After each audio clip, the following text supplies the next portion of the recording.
Hi friends, I'm Mary and welcome to my channel, Rocky Mountain Gardens. Today we're going to be working on creating a nice warm bowl of white chili. And if you have not tasted white chili before, or it's a new idea to you, well, let me tell you, it is a fantastic dish for a nice cold winter day with lots of snow falling, which we actually have right now today here in Colorado. And I am going to be making this chili as a one-pot recipe using my cast iron Dutch oven. But if you don't have a Dutch oven, you can just use any large pot that you might have in your kitchen. And this recipe, I use some interesting and a little bit different shortcuts to make a homemade pot of white chili, totally homemade and super delicious. However, you know, we can do some shortcuts to make it a little bit easier, and your family will be so happy that you cooked this for them. So we're going to go over to my stove and start putting things together to make this pot of chili. So I have a small chunk of onion that I've taken the skin off, and this is about 1/3 of a very large onion. And I'm going to mince it up into very small pieces.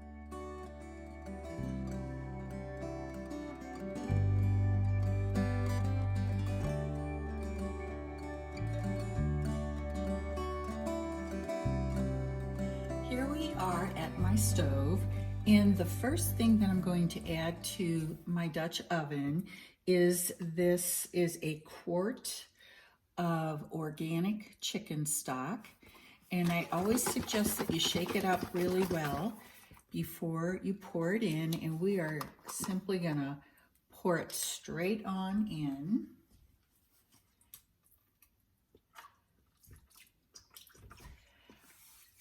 If you put it kind of far down into the pot, you'll notice it won't splash out so much.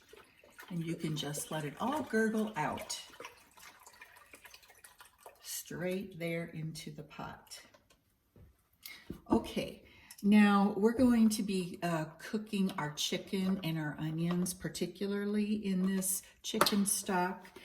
And I have chicken. This is frozen chicken in these individual packets, and I'm going to open it up and show you how I add chicken to this stock. So the first thing we want to do is turn on our burner and bring the stock up to a boil. And also I want to add 1 teaspoon of salt to start. Normally chicken stock that you buy has a low sodium content, and I know sodium isn't so good for you, but my family likes a lot of salt, and so do I. So we start with 1 teaspoon, and then I will add more to taste as I go forward. So we are also going to add 2 teaspoons of ground cumin. Oopsie, I want to take that lid off. And I think I've mentioned this in an earlier video, but I have these really nice metal measuring spoons, and they have a narrow spoon on one end and then a wider traditional style circle shape on the other. But they're made of metal, so they're very good to use. And what I like about it is when you have these little spice and herb jars, these narrow spoons do a good job of fitting into that little spice jar. So I'm going to add 2 teaspoons now of ground cumin. Cumin is very important for Mexican dishes. And then I'm going to add a teaspoon of garlic powder.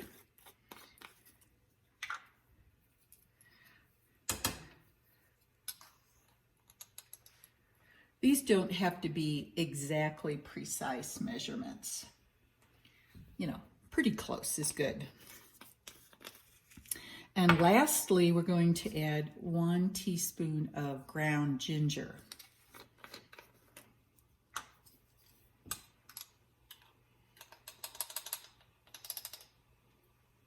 So now we'll have all of our spices there in the pot so that when we start cooking our chicken, you know, those spices and all those flavors will get into the chicken as well. So let's give this a stir with all of our spices in here. And next, I'm going to let this come to a boil. And my trick for cutting up chicken is I have a pair of scissors in my kitchen that are only used for cooking, just a regular pair of scissors. So what I'm going to do is over my sink over here, I'm going to cut open this container with this chicken breast in it first. Let me do that. I want any of the juices to run into my sink where it's going to be easy to clean them up and not on my counter. You know that there's always that worry about diseases that chickens can carry. But my broth is just about to come to the boil. So I'm going to go ahead and start working on my chicken, and you're going to be surprised at this maybe, but my daughter actually taught me this trick. I am going to take these scissors and I am going to snip off pieces of the chicken, and my broth is boiling a little bit too hard, so I just turned down the temperature a bit. You literally just snip off bite-sized pieces straight into your broth. And I am telling you what a trick this is, because it eliminates you having to use your cutting board and, you know, cutting the chicken up into those small bite-sized pieces. And it just goes really faster. And the chicken starts cooking as soon as it falls into the broth. Okay, so I will get the chicken all cut up here quickly.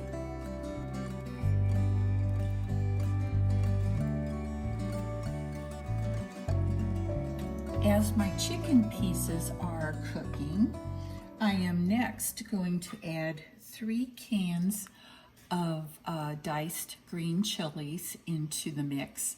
And as you can see, I have 1 can here that is hot, and then I'm going to add 2 cans that are mild. You want to add everything, the juice and all the pieces of the diced green chilies. By using 2 mild cans and 1 hot can, you get a little tiny bit of a bite of spiciness, but it's not overwhelming and something that would be, you know, make it unable for you to eat. Because actually, I'm kind of a baby when it comes to hot, spicy Mexican food. I like just a little tiny bit of that spice. So I'm going to stir that in, and it will be coming to a boil here again shortly, simmering along. And then in addition, I want to add my minced onions right away. So I'm simply going to scrape them in from my cutting board.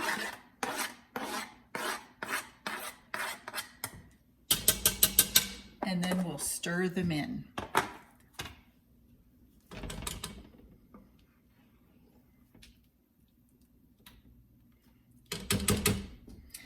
Now this mixture, I'm going to let it simmer for a few minutes, maybe about 10 minutes or so.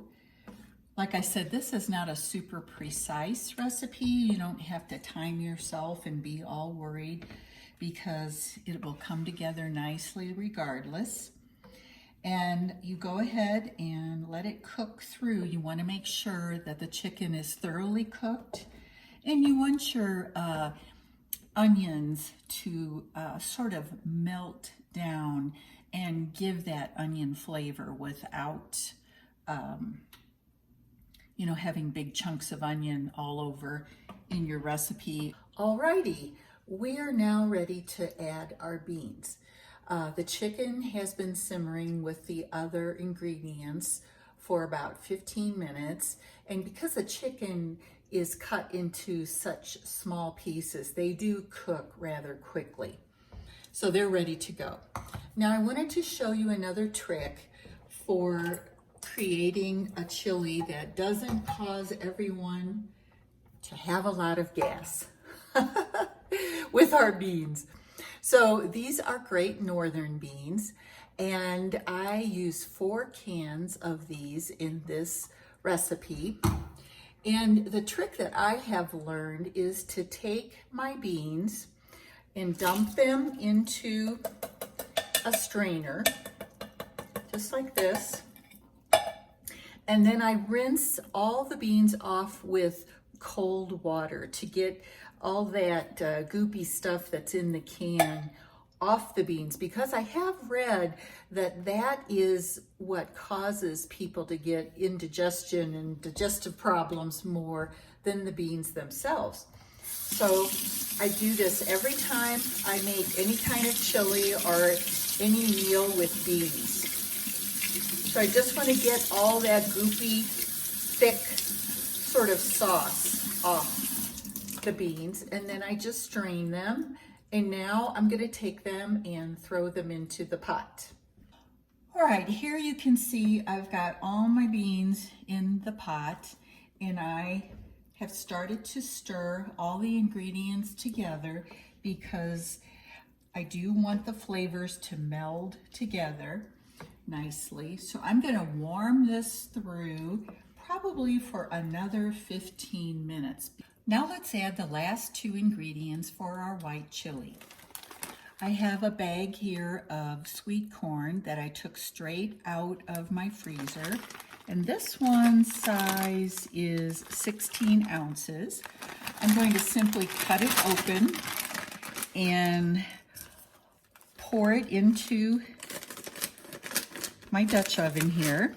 You can see it's getting kind of full, but that's okay. We'll have enough room for the remaining ingredients. Now I want to stir this corn up, and because it's frozen, it's going to stop the simmering that my chili was just going through.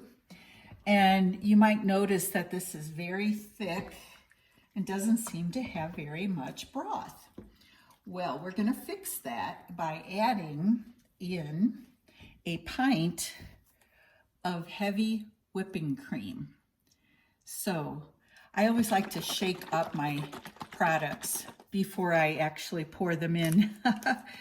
Make sure they're all mixed up.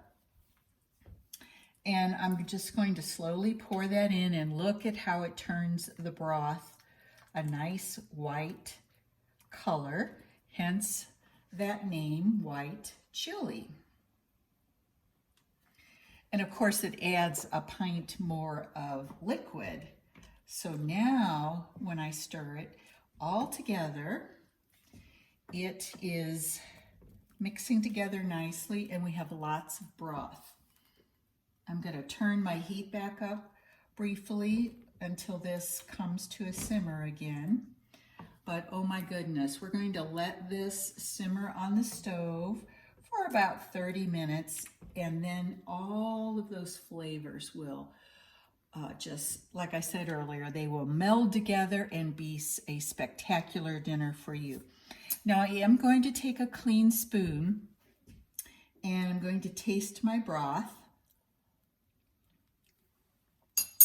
And I think it could use a little more salt, and you know, do this sparingly. I shake in straight out of this big container some salt, and then I'm going to stir it together and let it simmer for a while, and then I'll come back and do a taste test again to see if that's exactly the perfect amount of salt for our white chili.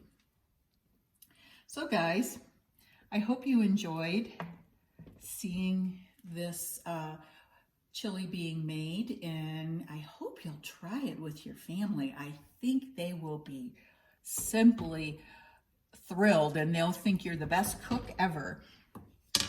And by the way, I wanted to mention, you may have seen that I do use a lot of organic products in my cooking. And I do that because we have health problems in our family. This entire recipe can be made without using organic if you are, on a budget. But for me, this works, and it's helping to keep us all in a healthy state. Guys, I hope you enjoyed following along on this cooking video, and I really encourage you to give it a try. White chili with chicken is scrumptious.